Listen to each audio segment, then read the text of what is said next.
Hola, ¿qué tal? Hoy vamos a comenzar con el periodo fetal. El periodo fetal es aquel que va desde las 9 semanas hasta el parto. Antes era el periodo embrionario. Durante el periodo fetal ocurre la maduración de los tejidos y los órganos. Tenemos que a la semana 12 aproximadamente aparecen los primeros centros de osificación. Los genitales son externos.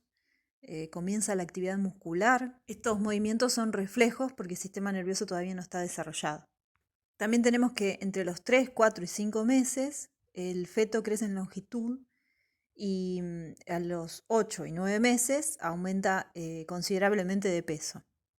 Acá en esta imagen vamos a relacionar los niveles de organización biológica con el desarrollo de un individuo. Tenemos que los primeros estadios, que son el periodo embrionario, que forma parte a partir del cigoto de una sola célula, de la unión del espermatozoide y el ovocito, surge el periodo embrionario de nivel celular, ¿sí? Y una vez que se empieza a dividir, se forma la mórula, el trofoblasto, empieza a aparecer una diferenciación de tejidos en cuanto a lo que va a ser el embrión y lo que va a ser los tejidos placentarios. Tenemos el nivel de tisular, o sea, se están desarrollando tejidos, endodermo, mesodermo, ectodermo. Después, cuando entramos recién en la organogénesis, tenemos el nivel de órganos. O sea que luego de la conclusión del periodo embrionario, en las 9 semanas, tenemos un organismo con el nivel de organización de órganos, ¿sí? Cuando comienza el periodo fetal, tenemos el nivel de sistemas de órganos. ¿Y esto qué quiere decir? Que los órganos se van a conectar entre sí, van a formar sistemas y se va a desarrollar más. Acá en este esquema podemos ver cómo en el periodo fetal cambia considerablemente las proporciones, porque ni bien comienza este periodo, tenemos que la cabeza es casi más grande que el cuerpo. A medida que pasa el tiempo y crece en largo el organismo, también va a cobrar unas proporciones más parecidas a la del niño. Acá en este cuadro podemos ver una comparación entre la edad real del feto, la longitud y el peso. Y esto va a ser aproximado y muchas veces se usa este cuadro para estimar la edad, en el caso de que no se sepa el momento de la concepción. Y en cuanto a la placenta, habíamos quedado así. Teníamos que un trofoblasto se había metido dentro de la pared uterina y formó una ampolla, o sea que está metido dentro de la pared del útero, no está en la luz del útero. Entonces, en ese lugar donde creció el trofoblasto, quedó hundido dentro de los tejidos maternos. El trofoblasto se dividió en citotrofoblasto y sincitiotrofoblasto. Se formaron las lagunas en donde hay arterias maternas que forman lagunas de sangre que están situadas entre las vellosidades de la placenta. A medida que va pasando el tiempo, van quedando más conectados lo que son los tejidos embrionarios y las lagunas de sangre materna. Sin embargo, la sangre materna y fetal en ningún momento se mezclan. O sea, puede ocurrir, pero sería un hematoma, una lastimadura, no una condición normal. Recuerden que en el estado embrionario la pared del cuerpo del ahora feto ya se cerró, entonces queda totalmente envuelto por el amnios y el líquido amniótico. Acá en esta imagen vemos la placenta ya desprendida, o sea, luego del parto, y está conformada por el lado interno, en donde se conecta el cordón umbilical, se llama corion, y está formada por tejido embrionario, o sea que tiene la genética del embrión. En cambio, el otro lado, que presenta cotiledones, es la que está unida al útero. Esta parte tiene información genética materna.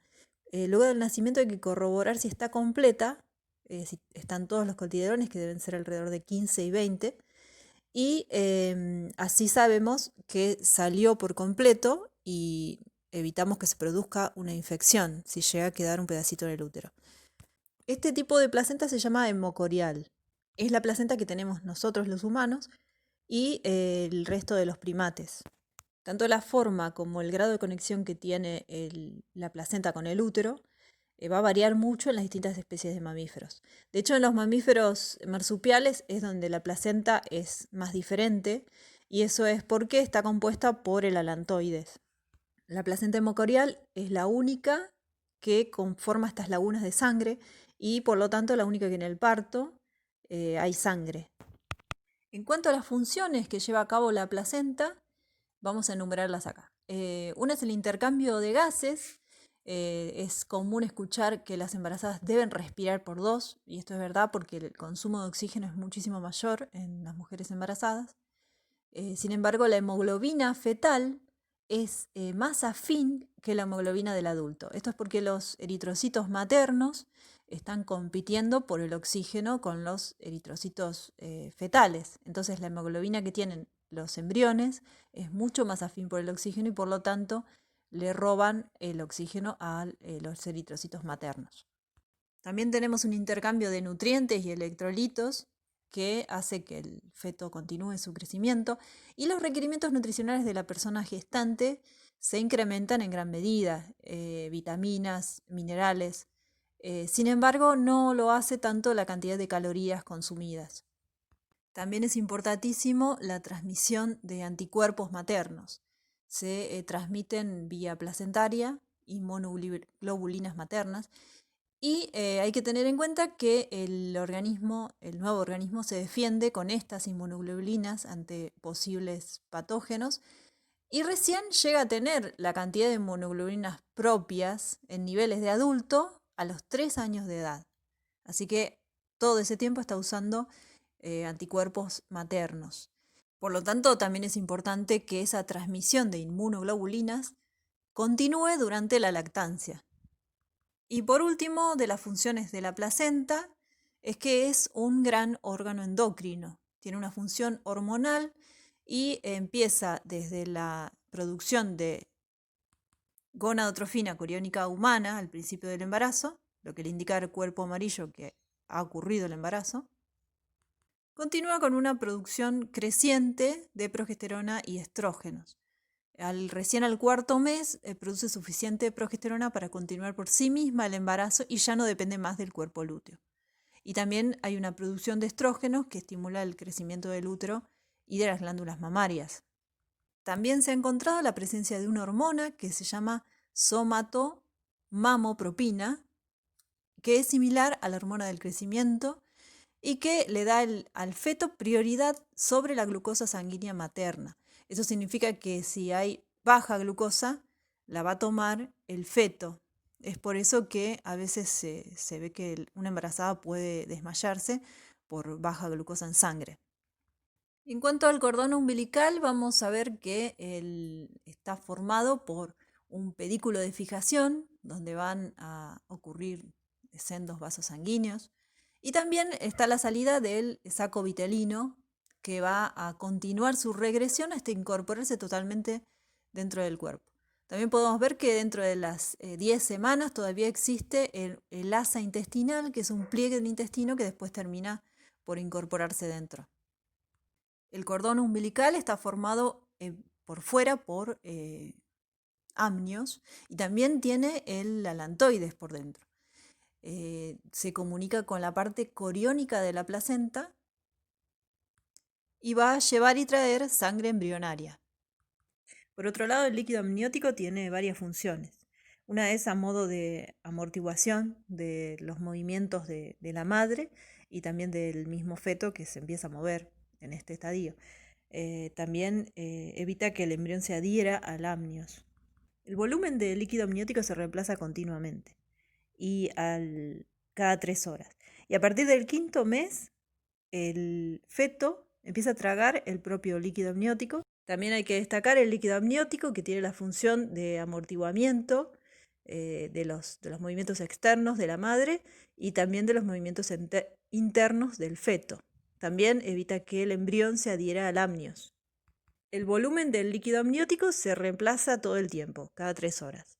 Y a partir del 5.º mes, el embrión empieza a tragar líquido amniótico, por lo que empieza a funcionar el tracto digestivo y se empieza a formar el meconio, que es la primer caca que tiene el bebé y que tiene que expulsar la luego del parto.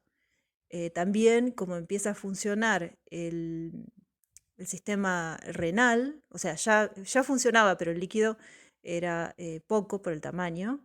Los primeros nefrones se forman a la altura del cuello y después van quedando solamente los riñones. Así que también se está expulsando orina. Acá en este cuadro podemos ver ciertos sucesos que ocurren o sea, ciertos hitos del desarrollo que ocurren durante la vida fetal. Tenemos que hay movimientos que son involuntarios, son reflejos, y respuesta a, por ejemplo, sonidos u a la luz que se transparenta entre el cuerpo de la madre. Hay gente que le pone música al feto cerca de la panza y ver si hay una respuesta. Bueno, ahora vamos a ver el desarrollo en imágenes. Vamos a empezar por el periodo de embrionario de 2 semanas, en donde ya no es un disco, sino que ya ocurrió la gastrulación. Entonces el embrión ya es un poco larguito y está dentro de la ampolla, alrededor del líquido amniótico. Acá tenemos un embrión de 3 semanas. En este embrión podemos ver que tiene varios somitas, se pueden ver los somitas. Tiene una colita también a esta altura. Se pueden ver los distintos pliegues del intestino internamente y el corazón arriba, en rojo. También podemos ver que hay unas franjas a la altura de la cara, está el ojito en formación. Y en cuanto a las extremidades, solamente son un globito. Acá en esta imagen de embrión de 4 semanas podemos ver cómo está bien segmentado, cómo se notan bien los somitas ahí marcados. También vemos que el ojo, bueno, sería un glóbulo a partir del tubo neural, ¿no es cierto? No está formado del todo. Se ve bastante bien unas hendiduras, que son las hendiduras branquiales, ¿sí? Hay una placoda ahí también del oído, se observa. Y también se observa que el saco vitelino es muy grande. Y fíjense que se nota bien ahí que está vacío. Acá tenemos otra imagen de un embrión de 4 semanas y se ve mejor, se ven colores también en transparencias, cómo se encuentran las cavidades de lo que es el tubo neural, ahí como si fueran huecos, la piel es muy translúcida. Ahí se ve bien los miembros inferiores que son apenas protuberancias. Y se ven también bastante bien los vasos sanguíneos que recorren el corión y van hacia el cordón umbilical. Acá en esta foto se ve que el saco vitelino está colapsado, o sea que se nota bien que está vacío. En los amniotas cumple una función importante que es guardar nutrientes, pero en nosotros es un relicto evolutivo. Fíjense que el útero está cortado a la mitad y se ve bastante bien el espacio amniótico y lo que es las vellosidades coriónicas de la placenta. En esta otra imagen en blanco y negro vemos bien cómo son las protuberancias que van a dar lugar a los miembros superiores e inferiores, y fíjense que ahora se hicieron un poquito más anchas. También se ve en el medio una parte gordita y oscura que sería el corazón en formación. A las 6 semanas vamos a ver que las extremidades tienen forma de paleta y también la piel no es tan transparente. Y fíjense ahí la coloración del ojo, está oscuro, quiere decir que migraron las células de la cresta neural que forman los melanocitos y migraron hacia la parte anterior del embrión. También podemos ver en esta otra imagen, que también tiene 6 semanas, que se ven un poquito más la palmeta de los miembros. Internamente se están formando los dedos y después va a haber apoptosis de la membrana interdigital y van a aparecer los dedos separados. Bueno, apoptosis es que las células se autodestruyen, ¿no es cierto? Acá tenemos otra imagen en donde vemos como que tiene una carita más parecida al de un delfín, ¿no? Porque los ojos se encuentran a los costados. Los ojos después, a medida que se va desarrollando la parte de la cabeza, van a quedar orientados hacia adelante, como es característico de los primates. Bueno, acá a las 7 semanas se observa que se empiezan a separar los deditos. También se ve una gran vascularización de los tejidos de la epidermis. Y también se ve que ya no es una placoda solamente los ojos y los oídos, sino que se están formando un poquito lo que va a ser las orejas y los ojos. En esta otra foto podemos ver más transparente. Fíjense el saco vitelino que está como flotando lejos, a veces un poco lejos porque el cordón es bastante largo. El cordón umbilical se ve ahí bastante bien y también se ve el asa intestinal que todavía está como fuera del cuerpo. A las 8 semanas el embrión se parece un poquito más a un mamífero. Fíjense que se está formando una protuberancia que va a ser la oreja. Los miembros tienen están más formados, se nota el codo, por ejemplo. Y fíjense, también se está formando como un hociquito, ¿no? Que después va a formar la nariz humana, pero en ese momento se parece más a un mamífero genérico. En realidad, a esta altura, todos los mamíferos nos parecemos mucho. Ya lo que era la colita, que se veía antes bastante bien, está casi dentro del cuerpo, formando el coxis. Transcurridas las 9 semanas, aproximadamente casi el tercer mes de vida del embrión, pasamos a que ya se trata de un feto. Esto es porque el nivel de complejidad se incrementa. Estábamos en un nivel de complejidad de órganos y pasamos a el desarrollo de los sistemas de órganos. Por ejemplo, acá tenemos el tubo neural, la parte de lo que va a ser el cerebro. Hasta ahora son bolsitas de tejido ectodérmico que va a comenzar su diferenciación a las distintas partes del cerebro. Lo mismo que los distintos órganos van a conformar sistemas de acá en más. Acá tenemos imágenes de fetos en distintas edades, distintas semanas. Y vemos que la apariencia es bastante delgada, la piel parece arrugada. Esto es porque no tiene acumulación de grasa subcutánea aún. Igual el incremento en peso se da en los últimos 2 meses, así que todavía va a tener este aspecto delgadito, pequeño.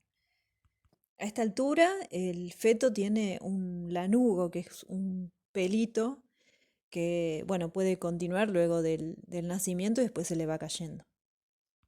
También su piel está cubierta por una vernix caseosa, que son una membrana o una excrescencia más bien, que está secretada por las glándulas sebáceas. Bueno, acá en esta imagen se volvió a dar vuelta, fíjense que está como en posición con la cabeza hacia arriba. De todas formas se mueve mucho, así que solo importa la posición cabeza abajo luego de las últimas semanas. Acá aproximadamente 6 meses, tenemos que este feto, si bien parece bastante desarrollado, si llega a nacer prematuramente le va a costar mucho sobrevivir, sobre todo porque el sistema nervioso no está desarrollado y no está enlazado o coordinado con el sistema respiratorio, entonces no puede coordinar por sí solos los movimientos respiratorios. Además, en cuanto a la supervivencia de este prematuro, tenemos otro problema que es que no está secretada la sustancia surfactante que tapiza por dentro los alveolos.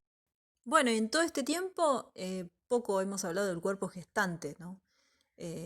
Las recomendaciones que se deben tener en el embarazo es actividad física, ¿sí?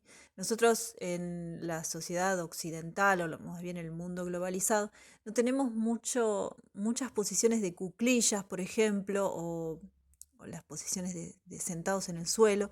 Eso fortalece los músculos basales y eso ayuda a un parto saludable. Así que bueno, por eso es recomendable hacer mucho ejercicio y fortalecer estos músculos y los músculos abdominales para prepararse para el parto. Bueno, llegadas aproximadamente a las 38 semanas de embarazo, tenemos que ocurre el trabajo de parto que puede presentarse hasta un día antes del parto mismo. Las contracciones suelen ser esporádicas, así que bueno, la mujer puede continuar con su vida al menos un momento hasta que se hacen cada vez más frecuentes, entonces ya tiene que buscar posiciones en donde la calme, por ejemplo en agua se recomienda. También puede sentarse sobre una pelota o caminar también para acelerar el parto. Mientras tanto, y este proceso puede ser unos días antes del parto, es que ocurre el borramiento y la dilatación cervical. En un momento el cuello del útero va a ceder el tapón mucoso de a poquito, pero se empieza a cortar, queda cada vez más cortito Y a veces algunos bebés que nacen y estuvieron acomodados unos días antes, nacen como con un chichoncito. Fíjense en las imágenes de abajo como el cuello del útero queda cada vez más cortito, hasta que por último expulsa el tapón mucoso y se encaja a la cabeza del bebé. Eso es lo que dicen que baja la panza. Bueno, una vez terminada la dilatación, que tiene que llegar a 10 centímetros, empieza el periodo de expulsión del feto. Entonces, si se quiere que el parto sea natural, se debe respetar la posición más cómoda de la madre para llevar a cabo la expulsión. Todavía la mayor parte de los partos no son respetados y la posición en la que se coloca la parturienta es la más cómoda para los que están atendiéndola. Bueno, en esta imagen vemos como ya pasó la coronación, esto es cuando se asoma la cabecita del bebé por el canal de parto, la vagina, y surge la cabecita primero y tiene que girar hacia un lado para que pasen los hombros. Esto puede ser natural o puede ser que tenga que ser ayudado por una persona. Es un problema que tenemos los humanos por ser bípedos y tener un cerebro muy grande. El parto puede ser largo y no hay ningún problema siempre y cuando la placenta siga conectada al útero y siga ocurriendo el intercambio gaseoso. Entonces el bebé no se ahoga. Si hay placenta previa, o sea que si la placenta surge antes y el bebé está al revés, ese sí ya puede ser un problema y debe ocurrir bastante rápido para que el bebé no se ahogue. Acá en esta imagen tenemos un parto en agua y una placenta al costado, fíjense lo grande que es. Se ve el lado en donde ahí están los tejidos embrionarios y está conectado el cordón umbilical todavía. Del otro lado sería la parte de la decidua, que es con tejido materno. Bueno, ese primer contacto físico del bebé con la madre es también es muy importante y eso en el parto respetado se respeta al menos unos minutos antes de hacerle la vacunación y el limpiado. Acá en esta foto se ve todavía con la vernix gaseosa que se va a ir yendo a medida que lo vayan limpiando. Bueno, y también es muy importante la lactancia. Esto es por la transferencia de inmunoglobulinas y porque solo la leche materna es adecuada para el propio bebé, ¿no? La leche de otro animal está adaptada para ese tipo de animal y las composiciones pueden ser muy diferentes. La lactancia debe ser aprendida tanto por el bebé como por la madre. El bebé tiene que abrir bien la boca y meter todo el pezón. Y el pezón, acá también tenemos un problema porque algunas mujeres no tienen muy desarrollado la parte del pezón. Esto es por usar corpiños muy apretados y porque culturalmente está mal que se noten una prenda en los pezones. Bueno, ahora por suerte se está revirtiendo y se está dando mayor importancia a la lactancia materna, porque solo la composición de la leche humana es apta para el bebé, porque cada especie de mamífero produce una leche propia para su cría. Bueno, habiendo nacido, terminamos con esta materia, pero sin embargo el desarrollo continúa, el desarrollo, por ejemplo, del sistema nervioso de los bebés humanos es muy prematuro. O sea que no puede coordinar prácticamente los movimientos, salvo el de succión, que es de vital importancia. Pero bueno, eso es parte de otra historia.